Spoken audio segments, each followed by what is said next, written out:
डुमरी के माननीय विधायक जहाँ जाते हैं, उनके पीछे उनके दीवानों की, उनके प्रशंसकों की लाखों की भीड़ खींची चली आती है। और यही सब कुछ तो जमशेदपुर में भी हुआ, जब टाइगर जयराम महतो के समर्थकों की भीड़ देखकर आप भी हैरान हो जाएंगे। और टाइगर जयराम महतो का इतना शानदार जानदार स्वागत किया गया, और टाइगर जयराम महतो के भाषण देने के बाद जिस प्रकार से तालियां बज रही थी, उसे देखकर आप भी आश्चर्यचकित रह जाएंगे। नमस्कार, मैं प्रिंस कुमार सिंह और आप देख रहे हैं पॉजिटिव प्रिंस। अगर अभी तक आपने चैनल को सब्सक्राइब नहीं किया है तो खबरों से अपडेट रहने के लिए कृपया चैनल को सब्सक्राइब कर लीजिए। और जो लोग ऑलरेडी कर चुके हैं तमाम लोगों को सहृदय धन्यवाद। अब वापस आते हैं अपनी खबर पर, और जरा आप ये वीडियो देखिए। कहीं अनसुनी होती है, कहीं कठिनाई होती है, क्योंकि जिनके पास मेजोरिटी है, जिनके पास सरकार है, जिनके पास सत्ता है,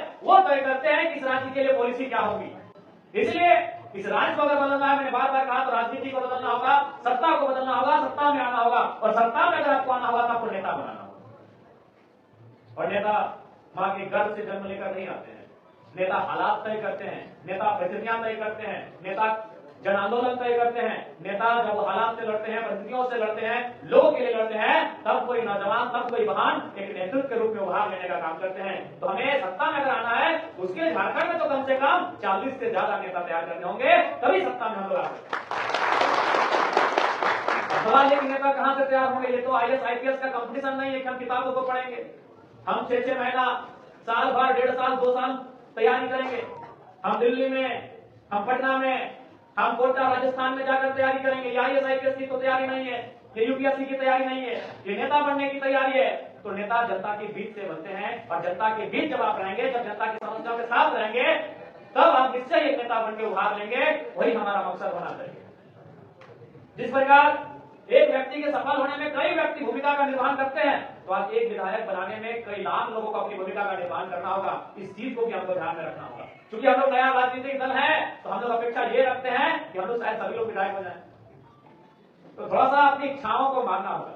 आज हमें इस दौर में हर कोई चंद्रगुप्त बने ये जरूरी नहीं, कोई चाणक्य बने ये भी जरूरी है।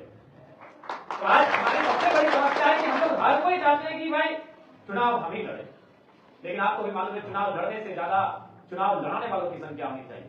चुनाव लड़ने वाले से ज्यादा त्याग और त्याग चुनाव लड़ाने वालों करते हैं। इस बात को भी आपको ध्यान में रखना होगा। आज आपने भी देखा, और ये सच्चाई भी है, आज हमारे संगठन की ओर हर एक व्यक्ति, जब उसके पास सारे रास्ते दरवाजे बंद हो जाते हैं, उनको जेल कैंप याद आता है। उनको लगता है कि इन लोगों के पास जाएंगे तो कम से कम ये 4 गेट के बाद नहीं मिलेंगे, पहले गेट में मिलेंगे और हमारी फरियाद को सुनेंगे, प्रयास करेंगे। इसलिए जब भी कोई व्यक्ति जब अपना अंतिम समय याद करता है, तो निश्चय एक बार हमें याद करता है। तो आपको इस बात को भी स्मरण में रखना होगा कि आज इस राज्य के लोग, अब इस राज्य के नहीं, इस राज्य से बाहर के भी लोग अपेक्षाएं लेकर आते हैं। कुछ दिन पहले आपने भी देखा होगा, गोरखपुर से एक व्यक्ति आए थे। गोरखपुर से दोनों पति पत्नी आए और आकर अपनी समस्याओं को सुनाया। तो हमने सोचा कि शायद इनकी समस्या झारखंड की होगी। उन्होंने कहा नहीं, हमारी समस्या गोरखपुर की है। हमने कहा कि आपके वहां विधायक है, आपके वहां भी सांसद है। बोला नहीं, आपकी तरह इस तरह जमीन में बैठकर नहीं देखा है कोई जनता दबाव लगाता हो, हम वहां पे पहुंच नहीं तो गोरखपुर से आए। हालांकि हम लोगों ने प्रयास किया, ऐसा नहीं कि हम लोग की समस्या का समाधान कर दिया, नहीं हो पाया। क्योंकि गोरखपुर हम कैसे डायरेक्ट कांटेक्ट करें, हमने हमारा यूपी में कोई कांटेक्ट नहीं है, तो हमने बिहार के कुछ साथियों के माध्यम से कांटेक्ट किया, वहां के SP से हमने बात करने का प्रयास किया। तो फिर भी उनको हमने अपना नंबर, अपने साथी एक स्पेशल हमने साथी को रिपोर्ट किया है कि जब भी फोन करे आपका, तो आप रिपोर्ट देखिएगा, सुनिएगा, जहां तक संभव हो सके।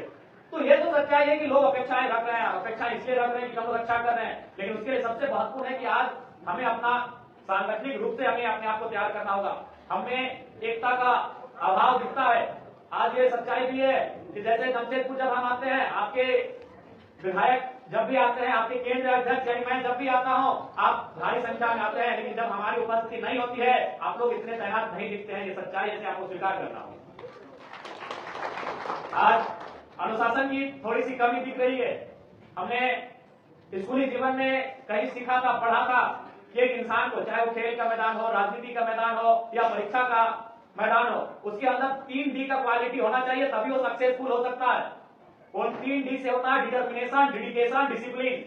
डिटर्मिनेशन जिसको हम लोग हिंदी में इरादा कहते हैं, निसंदेह हमारा इरादा तो पहाड़ को खत्म करने का है, और हमारे जितने भी साथी हैं उनके इरादा में हमें कोई शक नहीं है, उनके इरादे स्पष्ट हैं, वो राज्य की रक्षा करना चाहते हैं। दूसरा डी से होता है डेडिकेशन, यानी समर्पण हो जाना। बारिश हो, गर्मी हो, धूप हो, 40 किलोमीटर हो, 50 किलोमीटर हो, रात का अंधेरा हो, वो समर्पित भी है। लेकिन तीसरा जो डी है, जो महत्वपूर्ण डिसिप्लिन, वो कभी थोड़ा हमें अभाव दिखता है। आपने भी आज मंच में देखा, कार्यक्रम चल रहा, उसके बाद भी लोग मंच में है, मंच को बाधित कर रहे हैं। तो जो महत्वपूर्ण डी है, जिसे हम लोग डिसिप्लिन कहते हैं, उनमें थोड़ा सा अभाव दिखता है। और चूंकि हम लोग भी मानते हैं नया संगठन है, नए लड़के हैं, एक नए तरीके से हम लोग आए हैं, तो थोड़ा सा सीखने में टाइम लगेगा, लेकिन हम आशा करते हैं कि जितना जल्दी हम सीख जाएंगे उतना बेहतर हमारे संगठन के लिए होगा। और आपसी समन्वय होना चाहिए। अगर आपसी समन्वय नहीं होगा, एक दूसरे के प्रति हमारा कम्युनिकेशन नहीं होगा, कॉपरेशन नहीं होगा, तो संभव नहीं है कि हम आगे जाके बेहतर कर सकते हैं। आज अंग्रेजों ने भारत में लगभग 250 साल 300 साल तक अपना परचम लगाया, अपने अधीन हमारे हिंदुस्तान को रखा। लेकिन आपको जानकर आश्चर्य होगा कि अंग्रेज पूरे 300 सालों में कोई टाइम ऐसा नहीं था जब उनकी संख्या भारत में 3 लाख से ज्यादा हो। अंग्रेजों ने 300 साल तक हमारे देश में राज किया, रहे, हमारे ऊपर जो भी किए, लेकिन कोई भी इतिहास के 300 साल के जो अंग्रेजों का कालखंड से उठाकर देखिए, अंग्रेजों की संख्या इस देश में 3 लाख से ज्यादा कभी नहीं थी। और उसी कालखंड में आप भारत की जनसंख्या उठाइए, वो 30 करोड़ से कम भी नहीं। यानी अंग्रेजों की संख्या 3 लाख, हमारी संख्या 30 करोड़, फिर भी हम गुलाम हैं। 30 करोड़ और उनकी संख्या 3 लाख। तो आज क्यों हम गुलाम हुए? कारण क्या है? इस 3 लाख और 30 करोड़ स्पष्ट कर देते हैं कि हमें कहीं ना कहीं एकता का अभाव दिखा। हमने आपसी मतभेद का जो दौर था, उन चीजों का अंग्रेजों ने बखूबी लाभ उठाया। तो आज अंग्रेज चले गए, लेकिन अंग्रेजों ने तो शासन किया था ईस्ट इंडिया कंपनी के माध्यम से। आज हमें पढ़ाया जाता है अंग्रेजों ने ओरिजिनल शासन नहीं किया, अंग्रेजों ने एक व्यवस्था के तौर पे शासन किया है, और उस व्यवस्था का नाम था ईस्ट इंडिया कंपनी। आज अंग्रेज चले गए, लेकिन ईस्ट इंडिया कंपनी का रूप आज भी है। वो कहीं बीसीसीएल के रूप में है, कहीं सीसीएल के रूप में है, तो कहीं टाटा, कहीं टेल्को, कहीं टिस्को के रूप में आज भी ईस्ट इंडिया कंपनी इस देश में, इस राज्य में काम कर रही है। अंग्रेज आज भी उसी तरह है, और हम भारतीय भी, हम झारखंडी भी उसी तरह है। ये किसी से छुपा नहीं है। और आज भी हम एकजुट हो जाते हैं, तो 300 सालों के बाद अंग्रेज को उखाड़ कर फेंका, तो टाटा रहे, टिस्को रहे, ये तो 100 साल 50 साल से हमके दुनिया आज इनके पास ताकतें हैं। हम मानते हैं आईएएस की लॉबी इनकी, आईपीएस की लॉबी इनकी, मंत्रालय इनका, सारी शक्तियां इनकी, सत्ता की चाबी इनके पास। लेकिन हम इतना तो विश्वास कर सकते हैं कि जब इसी धरती से सिकंदर वापस आ सकते हैं, इसी धरती से मुगलों का पतन हो सकता है, इसी धरती से अंग्रेज मुंह के खा के जा सकते हैं, तो टाटा, टेल्को, टिस्को, इनके जुल्मों का भी हिसाब होगा। उसके लिए हमें आज से संघर्ष करना होगा, आज से हमें एकजुट होकर रहना होगा। निश्चय जो लोग अत्याचार करते हैं उनका अंत जरूर होता है, लेकिन उस दिन के लिए हमें अपने आप को तैयार रखना होगा। मैं मानता हूं इनका हो सके दुनिया में इनकी प्रशंसा होगी, लेकिन सच्चाई है कि झारखंड में जो भी कंपनी आई है, उन्होंने केवल हमें लाचार और बेबसी के सिवा कुछ नहीं दिया। आज सिंदरी की घटना जो धनबाद जिले की है, आपने अपने मोबाइल के माध्यम से देखा होगा कि किस प्रकार से पुलिस प्रशासन के सामने कंपनी के गुंडे रैयतों पे लाठियां बरसा रहे हैं। जब वो घायल होकर चले गए तो घायलों पे भी लाठियां बरसा रहे हैं। अरे हम लोग अगर किसी से लड़ाई भी करते हैं ना, मारा पीटी भी हो जाता है ना, तो चोट लगता है तो कम से कम उस वक्त छोड़ देते हैं। लेकिन उनके क्रूर रूप को आपने देखा होगा तो उनका एम्बुलेंस में बैठाया जा रहा है, उसके बाद भी लाठियों से प्रहार कर रहे हैं, क्योंकि कहीं ना कहीं उन्हें अवसर हमने देने का काम किया है। और आज इस राज्य की जनता को चेतने का अवसर आया है कि अब हम अवसर नहीं देंगे। और मैंने बार बार कहा है, बहुत सारे लोगों ने मेरी आलोचना भी की है जब मैंने कहा है कि अब समय आया है, विशेषकर जो लोग उद्योग क्षेत्रों के आसपास रहते हैं, जो लोग खनन क्षेत्रों के आसपास रहते हैं, उन्हें हम तो हमारे 2 नहीं, हमारे 4 जन्म देने की आवश्यकता है। 2 लोग बागी बने, 2 लोग विद्रोही बने। अगर मैंने जो कहा, अगर वो सुनने में हुआ होता तो उनकी औकात नहीं थी लाठियों से उनकी जमीन पर खदेड़ देते। आज अपनी फसल को अगर बचानी है, आज अपने खेतों को बचानी है, तो हर घर से एक सांड को जन्म देना होगा जो उनको खदेड़ के रख दे। ये हालात की मांग है, क्योंकि आप किससे अपेक्षा रखेंगे? इसलिए आज आपको भी सशक्त होना पड़ेगा, आज आपको हर एक रूप से सशक्त होना पड़ेगा। आज विनोद बिहारी महतो, उन्होंने नए झारखंड, एक अलग झारखंड की कल्पना को इसलिए साकार किया कि वे कहीं ना कहीं पढ़े लिखे थे, जानकार थे, उन्होंने पढ़ा और लड़ो दोनों को साथ लेकर चले, तभी जाकर अलग झारखंड राज्य की लड़ाई को उन्होंने सफलतापूर्वक आज इस मुकाम तक पहुंचाया। उस लड़ाई में हजारों नहीं लाखों लोगों ने सहयोग दिया, चाहे वो हमारे अमर शहीद निर्मल महतो रहे, सुनील लाल रहे, या दिसंबू शिबू सोरेन रहे, कॉमरेड AK राय रहे, जयपाल सिंह मुंडा रहे, तमाम नेता रहे। तो कहीं ना कहीं आज उनमें जो खूबियां थी, उनका जो दौर था, आज हमें बहुत कुछ इस दौर में भी सीखने की आवश्यकता है। इसलिए सबसे पहले सांगठनिक रूप से हमें एक होने की आवश्यकता है। हमें अपने संगठन के सभी साथियों को मान सम्मान करने की आवश्यकता है। हम लोग आपस में एक दूसरे का मान सम्मान नहीं कर पाते हैं, एक दूसरे को स्थान नहीं दे पाते हैं। आज उसी का परिणाम है कि बस नाम बदला है। ब्रिटिश इंडिया से हम इंडिपेंडेंट इंडिया में आए हैं। उस समय ऐसा बात नहीं, हमारे देश का नाम इंडिया नहीं था, इंडिया ही था, लेकिन उसे ब्रिटिश इंडिया कहते थे। आज हम उसे इंडिपेंडेंट इंडिया कहते हैं, रिपब्लिक ऑफ इंडिया कहते हैं। लेकिन व्यवस्थाएं आज भी वैसी हैं, समस्याएं आज भी वैसी हैं, क्योंकि लोगों की सोच, लोगों का नजरिया, लोगों के तरीके आज भी वैसे हैं। इसलिए आपसे आग्रह होगी कि आज उस सोच को सबसे पहले हमें बदलना होगा, उन तरीकों को बदलना होगा और अपने कर्तव्यों के साथ झारखंड हमें मिला है, इसे एक सही दिशा में लेकर जाना होगा। तुम्हें कार्यक्रम में काफी समय हो चुका है और यहाँ के बाद फिर हम लोग का एक कार्यक्रम है, तो विशेष बात यही कहेंगे, आज हमें सांगठनिक रूप से एकजुट होने की आवश्यकता है, क्योंकि आने वाले दिनों में विशेषकर जो कोल्हान है, यहाँ में बहुत सारे आंदोलन लड़ने होंगे, लोगों की जरूरत के लिए बहुत सारे संघर्ष करने होंगे। आज कई ऐसी अनगिनत समस्याएं हमारे सामने हैं और वो हम तभी कर पाएंगे जब हमारे पास एक संख्या बल होगा। और संख्या बल से भी महत्वपूर्ण है, वह संख्या बल एकजुट होगा, वह संख्या बल एक साथ चलेगा, एक साथ सोचेगा, एक जैसा होकर लड़ेगा, तो निसंदेह कोल्हान की समस्या के साथ हम खड़े रहेंगे। और याद रखिएगा, जनता के बीच रहेंगे तभी नेता का उभार होता है, और नेता का उभार होगा तभी हम सत्ता के नजदीक जाएंगे। ये सभी आपस की कड़ी है और इन कड़ियों को जोड़ते हुए हमें आगे बढ़ना है। और कहा गया है कि किसी राजनीतिक दल के संचालन में 3 क की भूमिका होती है, कार्यकर्ता, कार्यक्रम और कोष।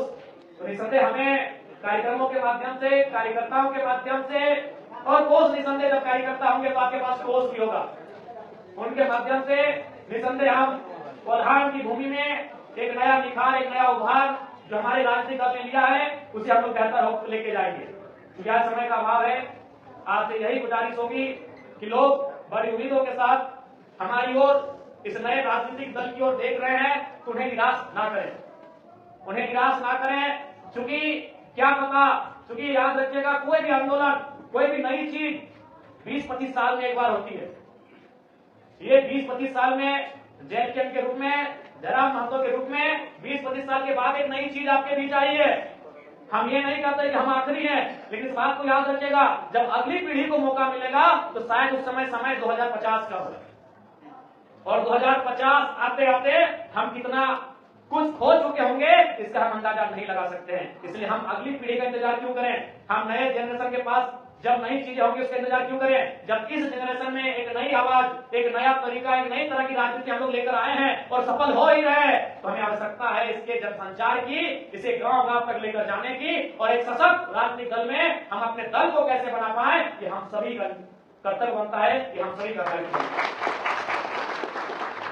इसलिए आप आज के सभागार के माध्यम से उपस्थित सभी को हमारा यही संदेश होगा कि आपस में जो मनमुटाव है, आपस में जो बैर का भाव है, आपस में जो क्लास चल रही है, इन्हें विराम लगाते हुए हमें काम करने की आवश्यकता है। आज अगर हम इसी प्रकार आपसे में बटे रहें तो हमारी परिस्थितियां क्या है, ये किसी से छुपा नहीं है। और इस बात को भी हम लोगों ने साबित किया है, सड़क से लेकर सदन तक जो कम समय में आवाज को हम लोगों ने बुलंद किया है, ये लोग सोच नहीं पाते हैं। आज कई सारे विधायक, मंत्री, यहाँ तक स्पीकर महोदय भी मिलते हैं तो जरूर इस बात को कहते हैं, कितने कम समय में इतनी एनर्जी के साथ आप इस राज्य के मुद्दों को टू दी पॉइंट कैसे कह पाते हैं। तो ये हमें मालूम है कि जनता ने बड़ी उम्मीदों के साथ हम लोगों का चयन किया है, तो उस उम्मीदों पर हम लोग कितना खड़ा उतर पाएंगे, ये हमारी प्राथमिकता होती है। आज कोल्हान के पावन धरती में, इस धरती के सूरवीर, झारखंड आंदोलन के सबसे बड़े वीर शहीद निर्मल महतो को नमन करते हुए, वंदन करते हुए, और आज ही मजदूर नेता रतिलाल महतो जी की भी शहादत दिवस है। आज उनकी भी शहादत दिवस है, जो अक्सर मजदूरों की आवाज के लिए जाने जाते थे। राजनीतिक षड्यंत्र के तहत उनकी भी हत्या कर दी गई थी। तो आज मजदूर नेता रतिलाल महतो जी को भी नमन करते हुए, उन्हें वंदन करते हुए, कोल्हान की मिट्टी में जितनी भी लड़ाइयां हुई और लड़ाइयों का नेतृत्व करने वाले तमाम वीरों को नमन वंदन करते हुए, उन तमाम सिपाहियों को नमन वंदन करते हुए पुनः आप सभी का आभार, मीडिया हाउस के तमाम सम्मानित साथियों का आभार, इस सभागार में उपस्थित हमारी माताएं बहनें, उनका आभार। हमारे अभिभावक स्वरूप जितने लोग आए हैं उनका आभार, अभिनंदन। इस मंच ने मंचासीन हमारे पार्टी के सम्मानित तमाम पदाधिकारी, कार्यकर्ता, आप सबों का आभार, अभिनंदन। और विशेषकर चूंकि ये जिला स्तरीय कार्यक्रम है तो पूर्वी सिंहभूम जिला के जिला अध्यक्ष किशोरीदा, महानगर अध्यक्ष रामप्रसाद दास समेत पूरे जिला इकाई को बहुत बहुत धन्यवाद। जिला महिला मोर्चा के अध्यक्ष, उनके साथ तमाम महिला की टीम जिला की, उनका भी आभार, अभिनंदन। और इस जिले के साथ साथ तमाम प्रखंडों के प्रखंड अध्यक्ष, प्रखंड टीम, आप सभी का भी हार्दिक अभिनंदन, जोहार, स्वागत। और उम्मीद करते हैं, तो याद रखिएगा कि हर बार हमारी उपस्थिति हो तभी आप लोग एक साथ दिखें, ये संभव नहीं हो पाएगा क्योंकि हम लोग 24 जिला का टारगेट है कि हम लोग हर एक सप्ताह या दूसरे सप्ताह एक एक जिला को विजिट करेंगे। तो 24 जिला यानी आप समझ सकते हैं कि एक महीना में 4 सप्ताह होते हैं, यानी 6 महीना के बाद शायद अपना जमशेदपुर का नंबर फिर जाएगा। अगर दोबारा भी जमशेदपुर आए तो 6-7 महीने का टाइम हो जाएगा उस समय तक। इसलिए इस बात को भी ध्यान रखेंगे कि आप कोल्हान की मिट्टी में हम लोगों की अनुपस्थिति में जितना सशक्त होंगे उतना हमारे लिए बेहतरी होगी। इसलिए आप सभी चाहते होंगे कि आपसी जो मनमुटाव है उनको घर तक रहने दें, क्योंकि फिलहाल कोल्हान को बहुत आवश्यकता है एक सशक्त आंदोलन की, कोल्हान को अति आवश्यकता है संघर्ष की। और उसके लिए हमें आशा है कि आप जन जन के साथ ही पीछे नहीं हटेंगे। इन्हीं शुभकामनाओं के साथ आप ऊर्जा से लेस है, आप में ऊर्जा का संचार है, आप में उत्साह है, आप में उमंग है, बस अनुशासन के साथ, आपसी सामंजस्य के साथ आगे बढ़िए। कोल्हान के साथ साथ पूरा झारखंड आने वाला दिन हम सबों के साथ है, इस बात को आपको हम कहना चाहेंगे। पुनः आज इस कार्यक्रम में उपस्थित आपने पूरा वीडियो देख लिया होगा। आपको वीडियो कैसी लगी अपनी प्रतिक्रिया कमेंट बॉक्स में जरूर दीजिएगा। जुड़े रहें हमारे साथ। जय हिंद, जय भारत।